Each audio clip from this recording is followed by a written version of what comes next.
Waalaikumsalam. Papolah kita. Bola kami nyanyilah. Hai, kita apa khabar? Khabar baik. Ni masalah besar. Masalah besar. Okey.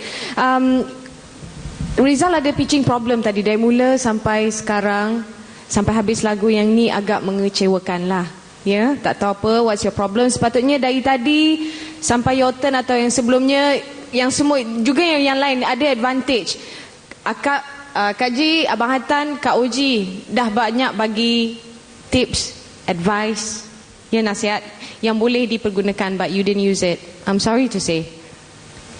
Quite mendukacitakan. Okey, terima kasih. Terima kasih, Kak. Now, Rizal, silakan Hatan.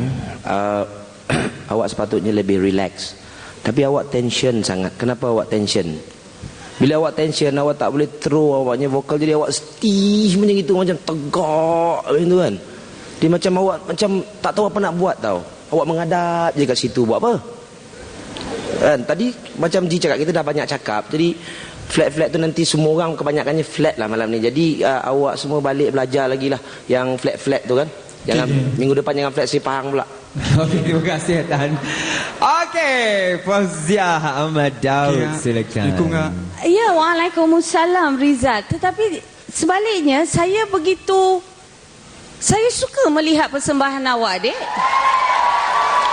Saya tak nak sentuh lah tentang memang flat tu memang banyak lah. You have stage presence, okay? Awak memang cun, okay? Tapi itu bukan bermakna kerana awak cun saya puji awak, Alright, awak kena ingat tu. Katakanlah awak nervous, tapi awak berjaya menutupi perasaan gemetar itu. It was a very simple, begitu simple persembahan anda, tetapi saya dapat merasai apa yang anda rasakan. Terima kasih, Kak. Tapi itu tidak bermakna anda dah bagus, kena buat lagi bagus lagi. Okey, terima kasih. Okey, itu dia tepukan untuk Rizal.